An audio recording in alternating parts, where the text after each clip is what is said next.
Hey everybody, welcome back to Real Estate Today. I am Jeff Beggins, one of your hosts, along with my brother, Mr. Greg Beggins here. Good to see you all today.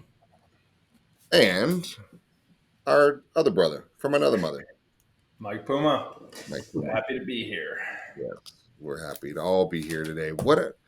Interesting topics we have today. We're going to hit three really diverse ones. One, we're going to talk about why is it seems, at least to me, we're going to banter back and forth on this one, that there's been a reduction in drive in people, not just in real estate, but just in the general public, as far as um, the desires for crushing it, if you will. We'll dump into that one. Then we're going to go a little micro into real estate and about why some things are selling and why some things are not. Give you a couple of examples and then just kind of banter back and forth on that one. And then we're going to talk about our forecast of what's coming up in the market as we're slipping into really Q4 here of 23, and what do we see coming the end of this quarter into the beginning of next year. So that's what the three topics we're be hitting today.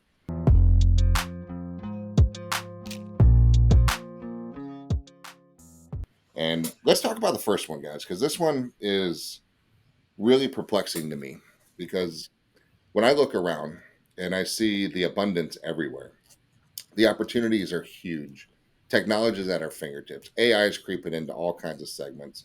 The ability to just destroy it, just kill it, crush it, just really do well is at levels that it's never been before.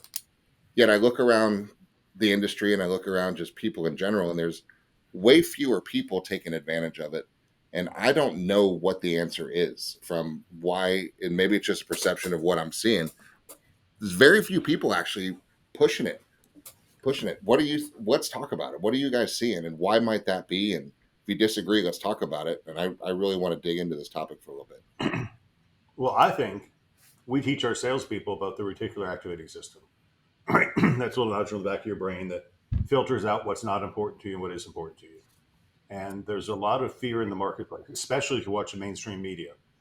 What's coming forward?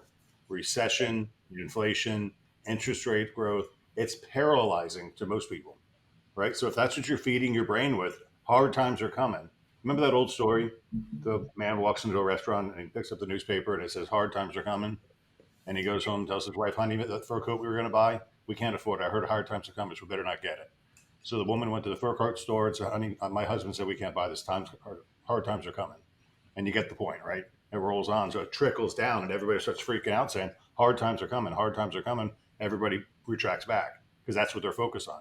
Long story short, that was a newspaper from 5 years earlier that the old restaurant owner was unpacking old bottles or glasses or something. And the newspaper was 5 years ago. But he created his own reality with the belief system, and that belief system spread up down the line like trickle down economics. That's a possible reason, because the people I'm talking to, just random people on the street, they're like, how are you staying alive? And we're actually doing pretty well. So what's going on? I'm not focusing on the newspaper from 5 years ago. I'm looking toward the future and what we can do. And I think the other side of that is, from our perspective, who creates our economy? We do. We do. All right. We're fortunate to be in that position because we're independent contractors and can do what we want. But a lot of people are afraid of losing their jobs and all this other stuff. So that's just causing a pause until they see comfort. Well, I think to your point, thoughts become things. So I think you're right. I think the underlying issue, though, is that I think a lot of people are very blurred on commitment versus interest, right? And I think we have a lot of people who are interested in real estate. They're interested in their business. They're not committed to it. And for me, the unlock there has got to be that they have to get committed to something that is a result, right, of their effort and their work. So as an example, there are a lot of things that I'm interested in. There are very few things that I'm committed to. And I used to think, like, even with like everything in life, let's take fitness, for example. I used to think that I was committed to working out. No, I'm not.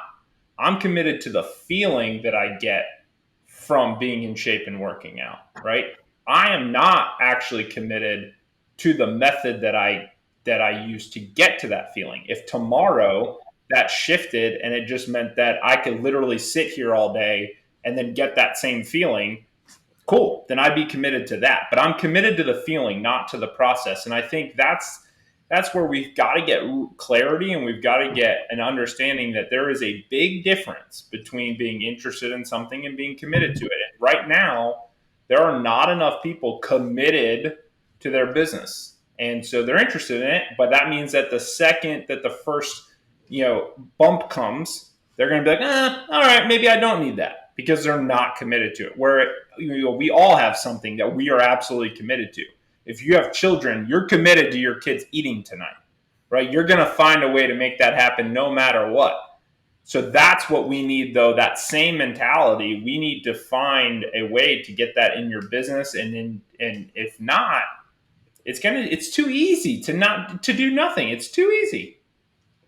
I think it seems to me that more people than there used to be are satisfied with status quo, right? The bills are paid, things are okay. My car is old, but it's running. Things are good, and they're okay with keeping things good, right? And maybe I'm the messed up one, right? I always see cooler things, right? I always see next level. Maybe there's always something else to go do, and how cool would it be if this happens and this happens and this happens, and there's just not a lot of that. And I seem to remember there being a lot more of that, even from top agents, right? Look around. How many people are doing 300-400 deals? Not as many as there used to be. There's some doing 50, 60, 80, but where are the 400 or 500 deal people? There's just fewer of them. I don't know if it's a societal change. I don't know if it's a hormonal change. I don't know if it's a microplastic scenario. I don't know what it might be, but it just seems to me that the mindset shifts are changing a little bit. And maybe it's not so much of the grind. I just look around even in the company here. I mean, how many people are really striving for, holy shit, right? I'm going to go get that. I don't see a lot of amazing trips, right? I don't see any crazy investment goals, right? I don't see, hey, I want 100 grand a month in passive income, right? I see, I'd like to get my new kitchens, right? And I'd like to get a new Volvo, and I want to kind of roll around that, and great, right? But what happened to where's the push? Where's that other level of, holy shit, what else can I do? What else can I get? Let me see how far I can go. What can that experience feel like? Let's keep going for that. Right? That's what I'm talking about. Like, where, I don't know if you're seeing it or noticing it, but it's look at the masterminds, right? Yeah. Where's the hunger? Where's that passion? Where did it go? Well, it And got again, complacent. I looked at reports with 500 something agents, and we're lucky to get 120 on a meeting. So right? they're not getting leadership and guidance. COVID's changed a lot of things with work dynamics and behaviors. Agents aren't going to offices anymore, which is fine, but they're also not getting. They're not around people. Back to my reticular activating system, they're not around people that are reaching for higher goals. That, yeah. Right? I mean, look, we're going to be number one real estate company in the planet, 21,000 agents, right? There's not a lot of people that have that goal, No, right? I mean, are we the messed up ones, or like what is it? And possibly, I don't have the answer, but it was really kind of bugging me this morning. I was out walking on the beach, and it was really something that just got into my skin. Saying, why, I don't understand how. I was thinking about shit as an agent, right? When I first started out in this business, yeah, it was flipping the Hill Donnelly cross directory, manually dialing phones, and beating down doors.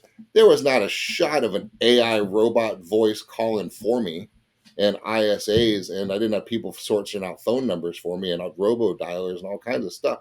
I mean, look at the opportunities that are here right now. I mean, shit, it's unreal. And then I was like, all right, where is it? Where where's the connection? What's missing from that thing? Well, I think there's not enough competitive spirit anymore, right? I mean, look at every pro athlete that's ever played a sport, right? If you've made it to, let's say, the MLB, right? I was watching playoff baseball last night, and this thought came into my head, because if you've made it to the major leagues, you are amazingly good at what you do, and you've made a lot of money, right? At that point, because league minimum is like $700,000. Most of those guys are making millions, right? All the way up to 50 million a year. Yep. They don't need the money. So why are they showing up every day? Why are they continuing to put in the work? Because they have competitive spirit. They cannot not compete, right? And then you look and what's the difference though between a guy who made the pros and a Hall of Famer? Those are the guys that literally are saying, "Listen, I don't care about the money. I've made that. I don't care about making it to the majors. I've done that. I want to be the very best person that is here, and you will not beat me. You will not outwork me because I am going to be the best." And those guys at every position and on every team, that's the difference, right? But those guys are coming in with this mindset of, you're not going to beat me, right? And if we as agents don't have that competitive mindset of where you want to be, you're just going to be okay. You're going to be good, right? Everyone in the pros is good. You're just not going to be the best. Yep. I think the four things that I always hit on every meeting with the agents always is those four things: mindset, motivation, skills, and action. Right. And it goes back to, I mean, if I dissect my own aggravation from the globe right now, you see little action. You don't see as much action as I would imagine. And they're like, well, why is that? Well, maybe the skills aren't there, which is the confidence isn't there to take the action. And if the action's not there, then maybe it's where's the motivation to get something more. And then you, even if you have motivation, you can't have motivation if you don't have the right mindset, right? So if you reverse engineer that whole thing, so the mindset, like, what is this? Is this Hall of Fame? Is this, I want to believe, legacy for future generations? Because look, every family that ever had legacy for their family, somebody started and grind it and took risk and put the work in, came up with some cool ideas and made shit happen, right? But it had to require a mindset to go do that, which blended into the motivation to be able to make that happen. Then you had to find some skills. And I was talking with Kai when we were driving into school this morning, right? I said, we're talking about piano at the time. We're actually talking about how he's learning at it and he's getting good at the piano. And I said, yeah, but remember, you got to remember that you sucked, 100% sucked. The first day we brought that little piano and it was like terrible, right? But you had to be terrible in order to get good. And you had to suck at the chords, you had to suck at the melodies. You had to, so you can learn that, hey, that didn't work, right? Let me try it a different way. Then you learn and you do the practice and you work on the skill sets and taking the action to practice, right? So I think maybe it's a failure to suck, right? But everybody sucks at everything until you get good. We were joking about my little one. So do you remember Rami when she first tried to walk? She sucked at running. She couldn't even walk. She sucked at it, right? But she got up and she kept working at it. But it's kind of an interesting mindset. From an agent perspective, you sucked the first time you showed a house. You're like, oh, here's the kitchen, right? And you went on a listing presentation, probably threw up in your car before you went in there, and you didn't even know what to say. You're flipping through whatever you're flipping through, and you sucked and you didn't get it. And you went on a for sale by owner, got the door closed in your face. You didn't, I mean, you sucked at it. So but the mindset has got to be there with the motivation to get somewhere. So you have the reason to perfect the skills, and then you have the confidence to take the action. So somewhere in that chain of events, something's getting lost, and not just real estate. It's a progression, right? I mean, I'll say it for him. Look at Jessica, Craig's daughter, right? She's a prime example of this. I remember specifically about 4 years ago, Yeah. sitting in LA at 121, and she was on the verge of wanting to quit real estate. Right? This was 4 years ago, not that long ago, wanting to quit, like not enjoying it, not where she wanted to be. She had a mindset shift. She set some intentions, and she progressed. And she progressed more. Now, fast forward 4 years, she has one mission, right? What's her mission this year? It's insurance. What she's going to do, right? She's on track to do that. So that's her progression. And she just got off doing a presentation on the main stage at a leadership event, which is something she had never done, been invited to do, right? These are the small progressions, but it has to start somewhere, to your point, Jeff. There has to be a mindset shift because you're not going to go from 0 to 100. Nope. And that can't be the expectation. In the same way that we didn't say, you know what, we're just going to be the largest Century 21 in the world. There's a progression here. We've become the largest Century 21 in Florida. Now we're starting to gain track. Like there's a progression to get to where we want to be. Now we know big vision where we want, but we know there's going to be steps along the way that we've got to set our mind around to get there. And I think Jessica, though, is a prime example of that as an agent because it's just small intentions that end up building to where ultimately she wants to be. Yep. So for And those, go ahead. she follows the rules, and she leverages the power of the brand and the systems that we teach. Sure. No pressure on her from her father, of course. Right. But she's got but it all starts with the mindset. Where it goes back. So those watching, and I know there's more in you. I know there is, right? 100% there is. And I just want for everybody that we come in contact with in our world, sphere, tribe, whatever you want to call it, right here, want more for you than you want for you, right? Because there's so many experiences to have. There's so much opportunity out there. There's so many places to see. There's so many things you can go do. So many cool things you can leave behind and to contribute to your community and to your philanthropy and the things you do to make the world a better place. You just go on and on and on, right? I just want you to stop for a second and ignite it, right? Ignite it. Get up, right? Get focused and get doing something. This is the type of a market. Craig and I we joke about it called slack tide, right? This is a time where nobody's actively buying and selling unless they have to buy or sell. In this little market that we're in right now, high interest rates, low supply, sellers don't want to leave their low rates to get a new one. The only time you're moving is when you're getting divorced, having kids, getting fired, getting transferred, lost your job, something's happening that forces a real estate move. Now we're about to get into a time, right, in the not too distant future where the tide will change and people will be coming and buying more when more people will be putting them on the market. And so the question is now is the time to focus up in the mindset to say, okay, you know what would be awesome if I did have 4 triplexes and I was bringing in 20 grand a month? What would my life be? What could I do for who if I had this coming in? And do I want that? It's easy to do, guys. You go talk to people and somebody buys a house and you make 10 grand, right? Then you go do it again. Then you go do it again as many times as you need to get the cash to do the stuff that you want, right? But that's got to be the motivation to say, what's that feeling? Back to your point, Mike, it's the feeling that's going to come from that success. And then say, okay, well, my skill level right now has me earning what I'm earning right now. I mean, every one of us, open up your bank account, open your phone, hit your bank app, check your balances. That balance equals this skill set. And if you don't get any more skill sets, you're going to have the exact same amount of money in your bank account because that's the level you are earning at this moment with this skill. If you want more, you can't just get more without upping your skill sets, right? So you've got to learn more. You've got to listen more. You got to feed your mind. You've got to stretch yourself. You've got to screw up. You got to fall. You've got to try something new, right? In order to get something you never had. And then start getting the skills, and then start taking the action, right? So that's what I want to see happen, right? And this time is when greatness is 100% formed. Because when this market shifts and this party starts back up, those who are doing what we're talking about right now are going to totally crush it. Like, Well, first of all, they're going to stay in the business. First of all, they're going to stay in the business. Because my prediction, you're going to have a massive fallout of real estate agents. Massive fallout.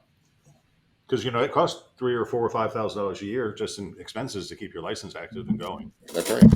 Right, and heaven forbid you have some expenses you got to pay on top of that. And if somebody's going to say, "I'm only doing 2 deals a year," it's not worth it anymore. Bye bye. We've already lost 70,000 agents so far, and I think we're going to hit 400,000 or 500,000 probably by the next time the board dues are coming available. Yeah. I want to share this. It was probably the late 90s, mid to late 90s. We were a small company. We were one office. Oh, I'm sorry, 80s, mid to 80s. And the Century 20 award system is really a powerful tool. Like this was driving Jessica, my daughter, to become a centurion, right? It doesn't mean anything, but it's going to be a centurion. It's the path to get there, right? And I remember, going to awards banquets and watching people get awards for centurions, and we weren't a centurion. And damn it, I wanted a centurion, right? And that was the drive that was there. And that for us, it's hiring agents, right? So we started hiring more agents. We got more business. We finally got our centurion. And then it began, well, that's kind of cool. What's a double centurion look like? Then we got double centurion. What does a grand centurion look like? That's grand centurion.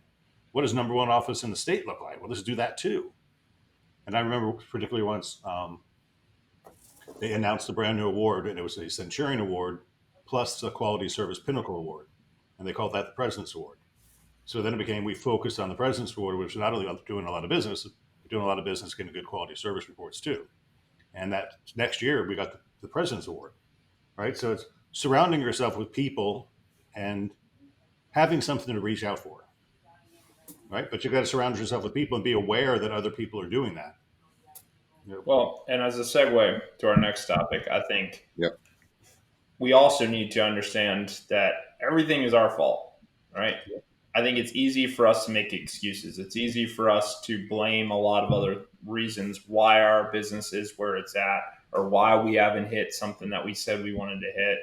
I think there's a reason that, I have a listing right now that hasn't sold. It's easier for me to blame them. Oh, well, it's the market's this and there's less financing and the rates are higher. And it's easy for me to make these excuses. But the reality is, if the house isn't selling, it's my fault. And I want everything around me to be my fault, because when something is my fault, it means I have the power to fix it.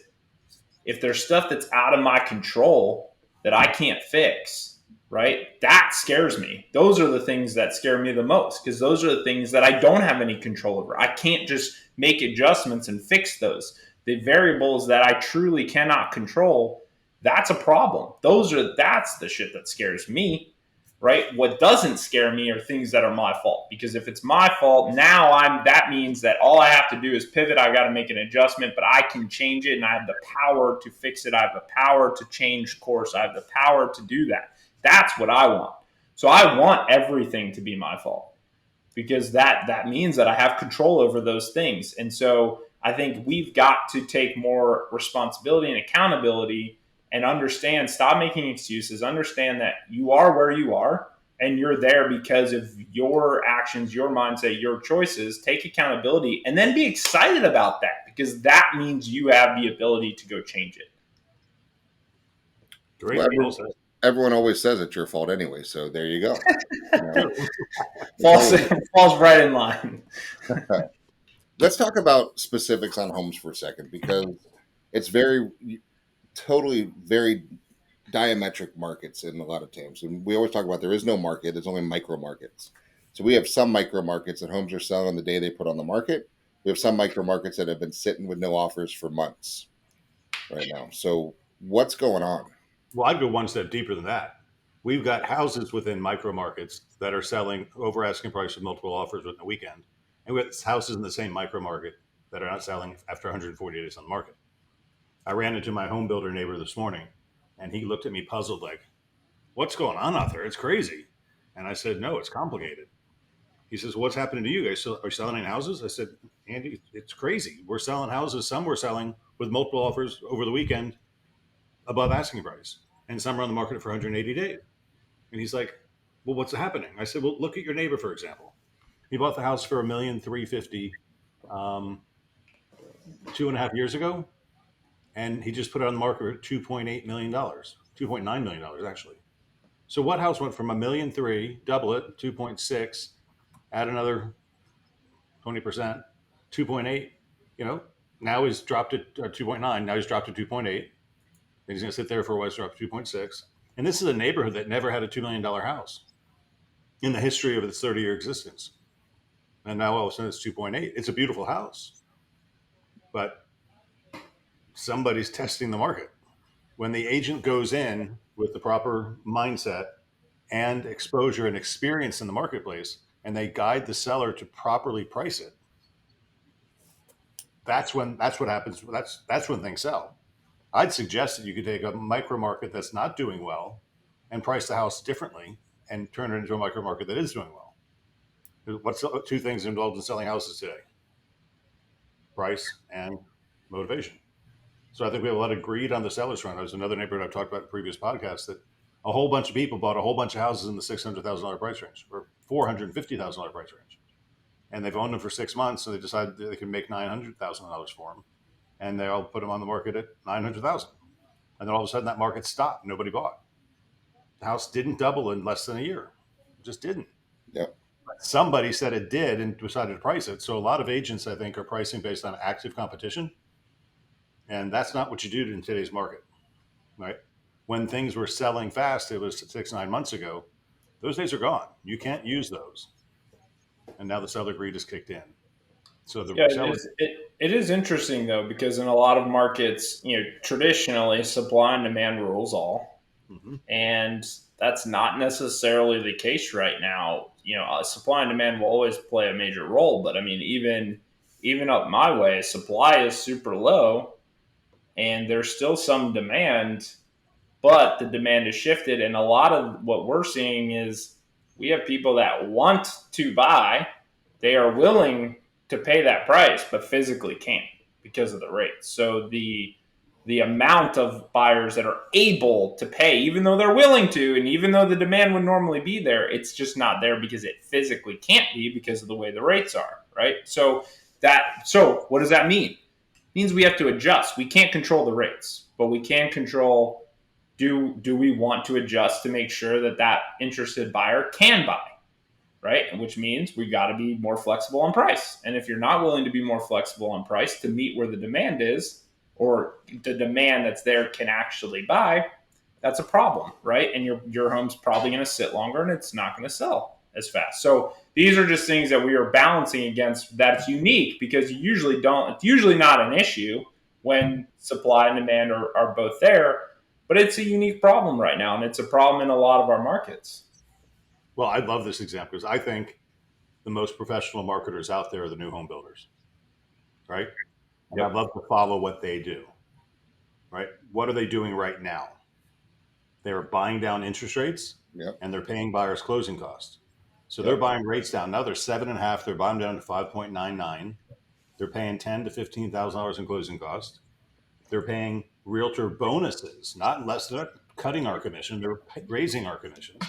They're giving us incentives to sell more, and that's a problem because the house is selling for 445, let's say, but give the $15,000 price closing cost concession, give the rate buy down another $10,000. That's 25. So that 450 house is really 425 now. But the guy who bought in there a year ago says, "Well, the models are selling for 450. I bought mine for 385." No, the model's really selling for 425. But they're going to come in and price their resale at 450. That's a year old. But the retail buyer is really only paying 425, and they're going to get a 5.99% interest rate instead of a 7.5, and then have to use as much cash to close. They're Oh, making it attractive for a buyer to buy it, and that's smart what we on, need to get back to doing. but it's also smart on the builder side. Why do they do that? Because at the end of the day, that that deal, right, buying down the interest rate alone is worth significantly more to that buyer than it is than lowering the price, right? Yeah. Because over the course of the loan, they're saving even more. So it's a better offer to the buyer. But what are they really doing? What they're really doing is keeping their purchase price higher so that when the market changes again, guess what? They don't have to deal with it. Now all they have to do is remove the incentives, no longer buy the interest rate down, no longer contribute any or as much to closing costs, but their home, their model is still worth that or more because they've held the price from a consumer perspective, from a visual perspective. That home was worth 445. Now it's worth 455, 465, 485 with less incentives. So it's easier to take away the incentives than sell the house for 420 and then in a year from now say, "Oh wait, it's actually worth 495." Well, you just sold it for 420. So what they're doing is really smart. And as a real estate community, we need to be learning from that. To your point, Greg, we need to be taking those lessons. Exactly.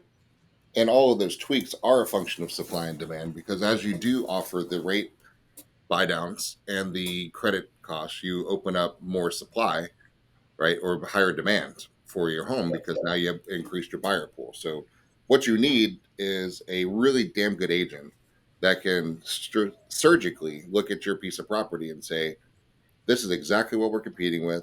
This one's better. This one's not. This one's bigger. This one's got a better view. This one's got a nicer seawall. This one's got a better southern exposure. All of that rolls into the one. Now, how are we going to position ourselves? And this is the strategy. Do we want to be the next home to sell in this micro market, right? Or do we want to try to get your price? Because you're not going to get both, most likely, right? So if you want to be the next one to sell, our game plan strategizes to here.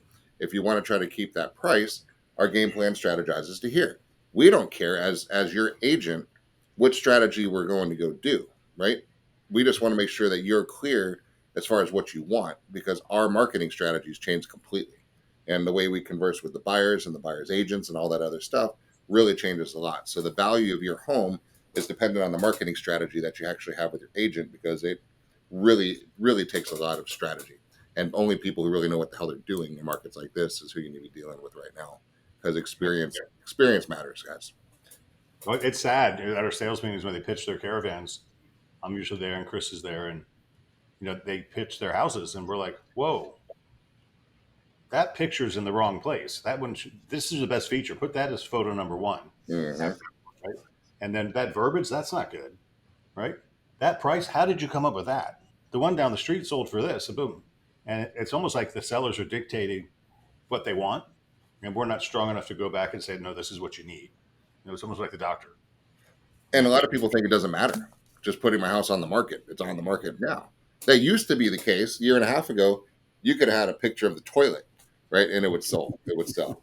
But right now, it's not the case. You need to sell lifestyle, location, features, benefits, amenities, condition, the care that was taken over it, the home warranties, certified pre-love, the insurance prices, the mortgage rates, the roof conditions, the water bills, the strength of the windows, Sewer all of this lines. stuff comes in. Yeah. All right, last thing to hit on an abbreviated function here is, what do we think is going to happen in the next 2 quarters? Right? What do we think is going on? We are 1 year away, basically today, from the election, the 2024 election. And what are we going to see? What do you think? We got a war that just broke out um, in Another Israel. one. Back to my fear We've got mongering. Ukraine still fighting Russia. Plus, we've got now the Israeli attack.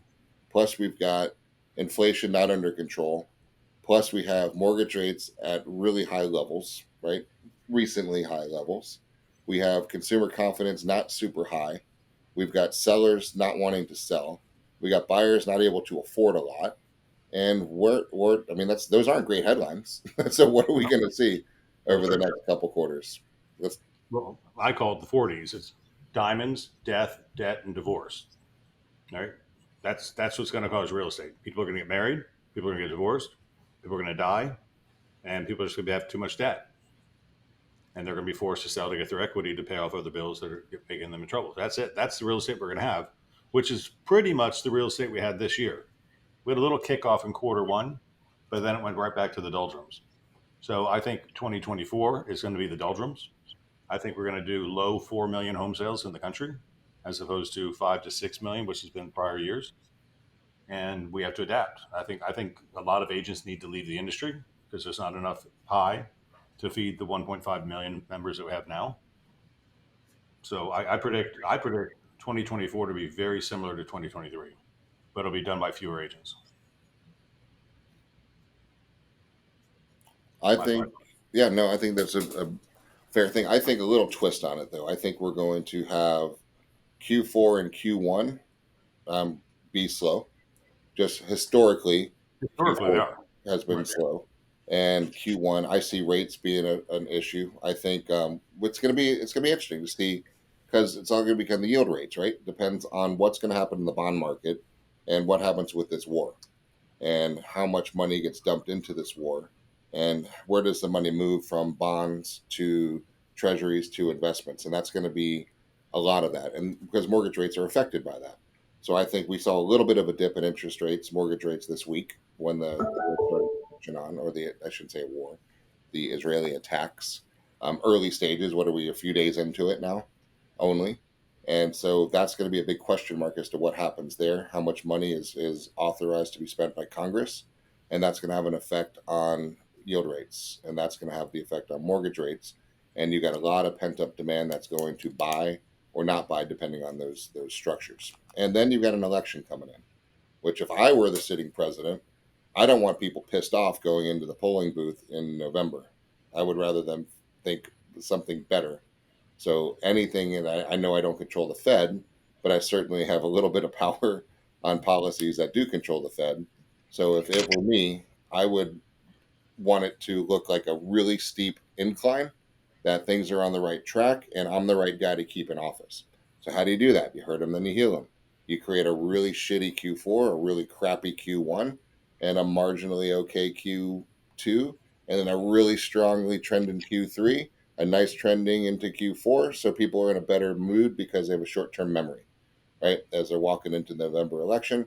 That's my prediction. I think you're going to see rates coming down, and which would create a hell of a nice little pent up boom into the end of Q1, into Q2. And that's what my crystal ball is telling me. And but right now, it's activity based market. You've got to go hunt and kill what you're going to do. And if you want to, if you watching you're a buyer or seller, if you want to sell, you better call your agent right now and say, "We need a strategy session. Get me out of here. What is it going to take?" If you need to be moved in the next 3, 4, 5, 6 months, you need to take actions to move it right now, or Yeah, because there's going to be more inventory coming up, and as more inventory comes, that's more supply, and it's not going to end well for some micro markets that have oversupply coming into them. yeah, So, I want to just comment on that real quick before Mike goes. If you're waiting for rates to drop because you think you're getting a better deal, stop thinking that. Because here's what happens: when rates drop, more buyers are going to come out, which means there's more demand. So right now, a seller's waiting to give concessions to make that offer because there's not much demand. But if rates drop and buyers come out of the woodwork, the seller's going to have more control and they're going to raise their prices. So right now, you can buy, 10 or 5 or 10% below asking price and get some concessions. When the buyers come out of the woodwork, you're going to lose that right. So I'd rather buy today at 7.5% at 400,000 than get the rate down to 6 and pay 450. Right. So that's the math you got to do. That's part of the strategy session your agent should be helping you with. I see opportunity, right? Warren Buffett said, be greedy when others are fearful. People are about to be very fearful. They're already fearful and they're going to be more fearful. But to me, that creates a huge opportunity. And I think you're going to see a lot of institutional investors back in the marketplace. Why? Because they have cash and they're going to be able to leverage that cash. When others are fearful and they're pulling out and they don't want the loans and they don't, guess what? There's other people that do, because they're going to be able to prey on that. They're going to be able to leverage their cash and they're going to be able to get a lot of opportunities are going to fall to them. And so if I am an agent in this market, I'm going to look at institutional investment programs like Home Partners, like Divvy, who are going to be sitting here saying, all right, well, if people aren't buying, then they're going to rent. And if they're going to rent, then I've got cash and I'll sit here and collect rent every month, right? So you're going to see that. And I would be heavily looking at that as an opportunity over the next 2 quarters. And I also think I'd be reaching out to every cash investor that I know that's on the planet and say, hey, there's going to be a lot of fear in the marketplace. Let's go leverage your cash and go make some money. Because in every rough market, every scared market, the most amount of money has been made by investors. Now's the time. So I see a huge opportunity for that over the next couple of quarters. Yeah, when you say leverage your cash, what do you mean by that? I mean, I think I know what you mean, but Yeah, I mean, literally saying, all right, the rates, I may not want to go finance a bunch of stuff right now, but if I have cash and the rates aren't as vital to me, I can leverage that knowing that there's less competition in the marketplace and I can get more concessions. I can find better deals. I can negotiate things down. I can get better terms and use my cash to go tie up properties that are eventually, when the market turns or back again, are going to just only appreciate and go up in value. you can come in and beat up the seller. You're going to have a lot of renters. Psychological leverage to go take it. I'll give you Correct. this and I'll close it by Thursday. Here's the money. I can wire it to you right now. And Yeah, because if Jeff's scared to death that everything's going to crash, and I can come to him and he feels like I'm saving him essentially from this crash, cool. Then I get a great deal on a property, right? Because of his fear. So now's the time. You got a lot of fear in the marketplace. Go take advantage of it. If like Warren Buffett said, be greedy when others are fearful and be fearful when others are greedy. And that is 100%, I think, what we're going to experience in the next 2 quarters. I wanted to point out on the leverage part, though. Let's say I have $500,000 to invest. Should I put all that in one house, or am I better off buying 2 $500,000 houses, 50% Two, down? for sure. Yeah. depends on the house. Yeah, it does depend on where you're at, but usually 2 would be better than the 1. Yeah, because rents are so high. Yeah. And people aren't seeing that either. That's a whole nother topic for another day. Here's my last takeaway on this one. The the short term issues that we're facing are short term issues that we're facing. The underlying fundamental structure of the economy is very strong. Jobs are good, right? Equity is good. The issues that cause past problems are not on the horizon right now. We don't have a looming foreclosure crisis. We don't have a debt crisis. We have a debt crisis for the federal government, but that's we always have one of those. But the fundamental issues right now are not long term. So this is a short storm that we have the opportunity to really capitalize on and do well. So go buy things when you can and you want to, just get them, and you'll be able to refinance later. If you even have to go in with your cash to get yourself a better deal, hold it for a little while, flip out, refinance it when you can, and when rates go down, or buy now using leverage and buy what you can buy. You're going to pay a little bit more monthly, but it's going to be more than compensated when you get to refinance the whole thing. So that's that. So we had some topics today, boys, We did. Good. and there we go. So we got success, we got market values, and we talked about our future projections. So thank you for watching Real Estate Today, and we will have some more topics for you next week. Thanks for watching. Thanks, Subscribe everyone. and share with some friends. Thanks, guys. Bye bye.